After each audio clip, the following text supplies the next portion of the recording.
It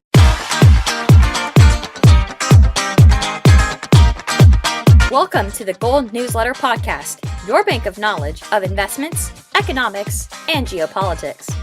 Go to goldnewsletter.com for our publications and archives to increase your wealth monetarily and educationally. This is Fergus Hodgson with the Gold Newsletter Podcast. It's my privilege to be with you. And today I have Fabiana Lara, the creator of The Next Big Rush. This is a YouTube or media channel devoted to the junior mining industry and more. She has a background in educational entrepreneurship, and she's another extremely international person who does not list a location on her Twitter, since that it would almost be irrelevant. But she has a particular interest in Brazil and in Canada. And we are going to discuss lessons for the millennial generation, of which I am a member. So, Fabi, it's a pleasure to be in touch with you. Pleasure's all mine. Right. And so recently you gave a presentation at the Vancouver Resource Investment Conference, which is a wonderful position to have. And so why don't you piece together then how you went from being educational entrepreneur, or do you consider your current work educational entrepreneurship? I guess I'm still technically in that arena, whether it's, through my YouTube channel or whether it's my day job. I actually started out online teaching English to people back in Brazil, which is where I was born. And so from that, I guess I almost retired from that job. I sort of farmed out all of the work to a friend of mine who's very successful. Okay. And basically live off the royalties from that business. So, after doing that, and I was only about, I guess this has been 18 months. So I was 31 back when this happened, and it sort of gave me a lot of time.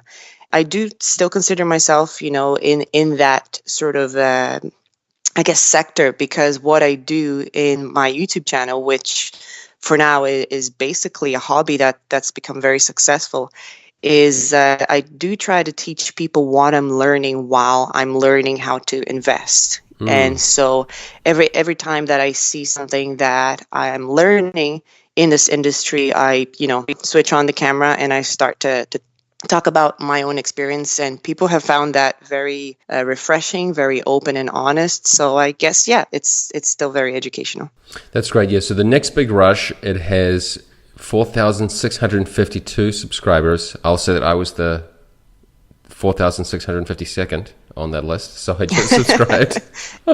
Yes. And that's correct. You just speak into the camera, and you do have some interviews too. And so your delicious title from the Vancouver event was How to Profit from Political Idiocy in 2019 and Beyond, which yes, of course we want to do. But I was particularly interested in, the millennial generation, because you are going after or giving insights to people who maybe are earlier on in their financial journeys. Mm-hmm. And that's where I thought, what are the particular pieces of wisdom that you have picked up in your own educational journey that you just think that are particularly not known among your peers? So I've thought about a few things, and probably the number one sort of tip or trick that has helped me with my personal finances and investing is that it's very, very helpful to sit down and figure out your numbers. So I try to envision what sort of my quote unquote perfect life would be financially. And then I started to, mess with some numbers. I would think, okay, where do I want to live? Okay, I want to live here. How much does a place cost here? What kind of place do I want? How much money do I want, for entertainment, for food, for traveling, et cetera, et cetera. And so I came up with a number. And then what I did then was to basically push that out into the future. So anybody can do this. I mean, if I can do this and I'm not good at math, then I am sure anybody can do it. But you can basically just Google inflation calculator. Yeah, I'll just say that. Exactly. You do not need to be good at math. These days, I mean, we're spoiled for choice. You just go online and there are all these calculators that you just input your objectives or how much you might be willing to save right now. Yeah. And they just do it for you. It's very easy. So it's really just upon us to take the initiative there. Absolutely. And so what I did is that I figured out, okay, so I might need, maybe by the time I retire, 4 times the actual money that I would need today because of inflation, et cetera. Sure. And so after I came up with that number, I then went to a compound interest calculator, which you can also find online on many different websites. And then I tried to figure out, okay, how much can I contribute every month to investing? How much percentage return do I need to make every year in order to get to that number? And so when you start, fiddling around with the numbers, it becomes very apparent that millions of dollars, in a few decades isn't really all that difficult. And so once you have sat down and figured out what you need, then figuring out how to get there is a lot easier. And I don't see many people doing that. I know every year that I need to make a certain percentage return on all of my investments. And that really gives me, I think, a more clear head on what I should do with the money, how much I should risk or not based on how much I need to make that year. And so I think if everybody just, took maybe 30 minutes out of their day, an hour out of their day, and just did that, I mean, that would really, really help a lot of people. Why do you think so few people take that step? I think it's probably, well, the teacher in me probably says that What, that is laziness? because Or? we didn't learn how to think this way. I think people, they still generally believe that, if somebody made 5 million, 10 million bucks with Bitcoin, the next thing, that is a very, very statistically difficult way, to really make it. And so I think we haven't really learned, whether it's from our parents or in school, how to just reverse engineer what we want in life. And I think that goes for everything, not just our finances. Yeah, one aspect that maybe I can relate to is that often many people of our generation have had struggles. Maybe they've had student loans or credit card debts, or they've once they've got out of university, they've taken time to find the right job. And so it can be personally difficult to look in the mirror and own up to one's challenges, one's vulnerability. So it is a hurdle that we must cross. And the challenge too is that we live, I mean, we've spoken about this on the show, we live in changing times when maybe the stability and predictability of past generations just isn't there anymore.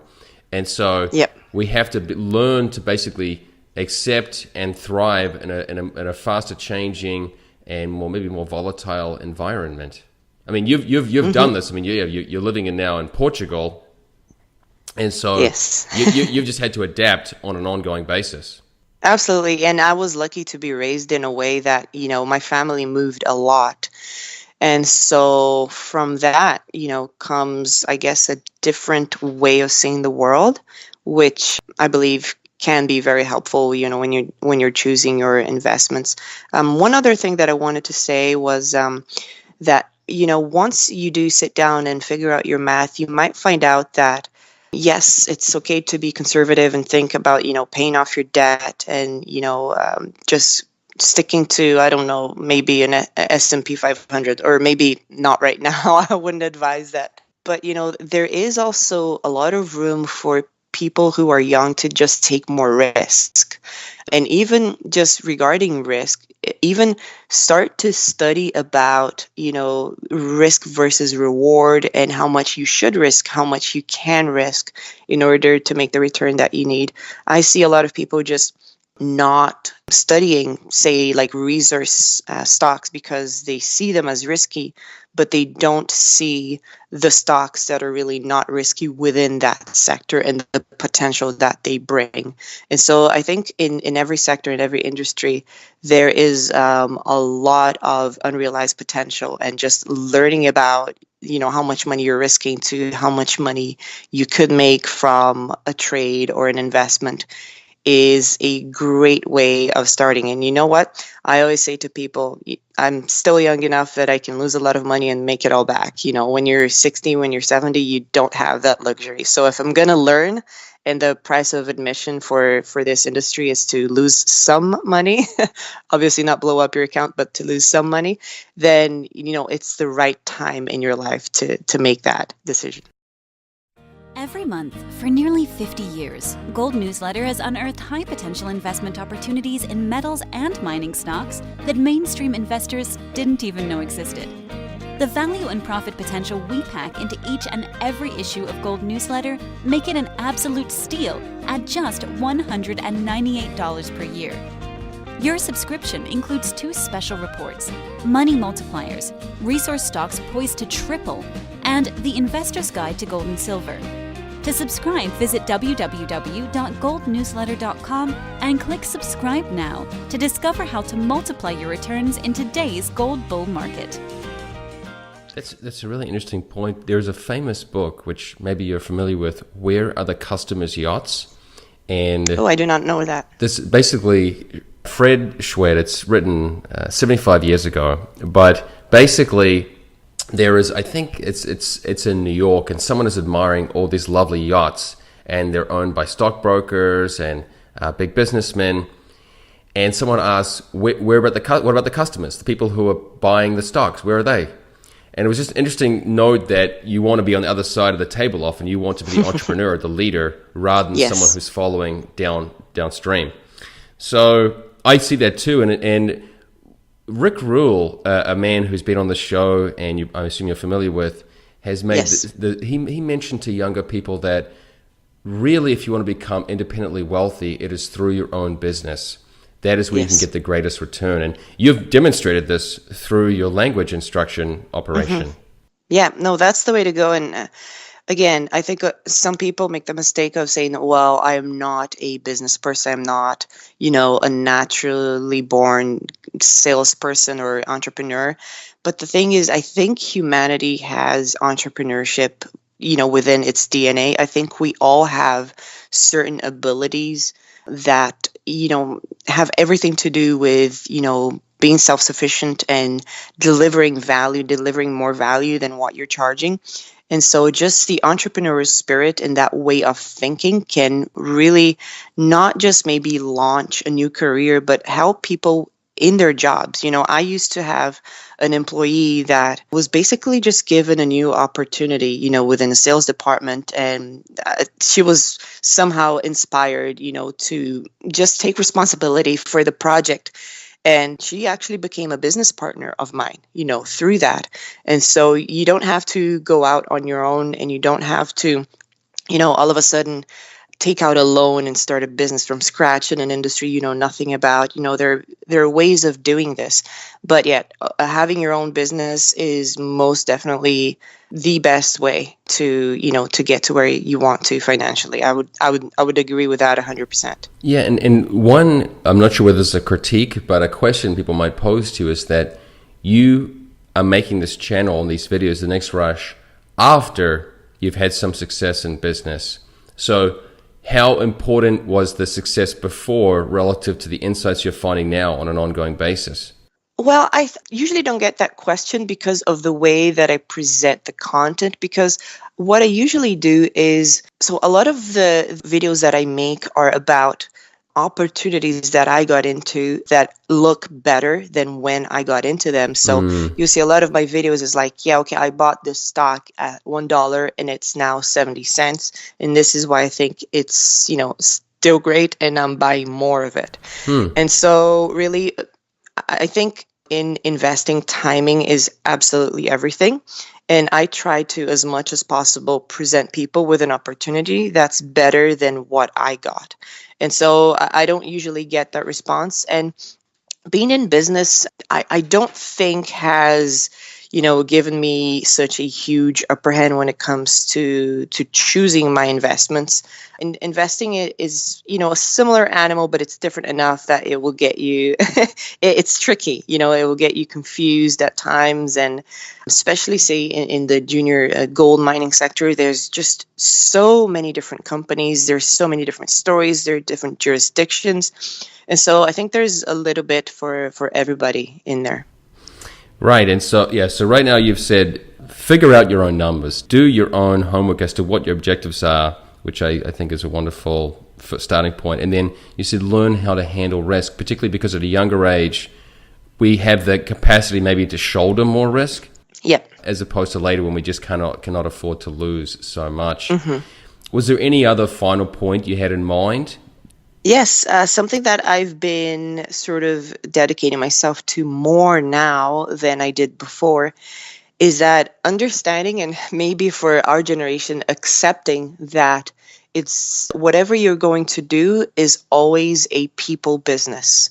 If you're in mining, if you're in crypto, if you're in weed, if you're in, just general, I don't know, real estate, whatever you're into, making friends in that industry, getting to know people, putting yourself out there and trying to, have a bond with people who are ahead of you is the single best thing that you can do. You will learn so much. There are a lot of things that just can't be said in public. There are a lot of things that people don't want to attach their name to. But if you sit down with them, over a cup of coffee, they will tell you a lot of things, and they might actually present you with ideas that you haven't thought about. And so, yes, absolutely, go to events, and go to events to actually speak to people, to meet new people in that industry that you're interested in, and, make friends on forums online and on social media so that, you will get more information that way for sure than just, what companies officially publish. So that is really, really invaluable. That's one of the reasons why I went to not only a VRIC recently in Vancouver, but whenever I'm in town, I always try to go to MIF, which is, something that happens right beforehand. And it's always a great experience. I always learn a lot from the people that I talk to there. Yes, it can be humbling. Actually, I'm preparing to start business school for an MBA. And often I used to poo-poo the idea of studying business, but as I get older, I realize that there is a great learning curve that you want to get on, and ideally at a younger age. So I'm a similar age to you, and I just feel like I'm a little bit late to the game often, but that's better late than never to devote yourself to entrepreneurial or financial education. So I want to say, so the place to go, well, you can follow her on Twitter at the Next Big Rush, and then on YouTube. Are there any other places you want to point people to follow your work? Well, that's really at YouTube and Twitter. I'm also on CEO.ca with the same handle at The Next Big Rush, and people can follow me there too. Perfect. Fabiana, we appreciate your time, and I hope we can get you back on one of these days. Thank you very much. All the best. Cheers.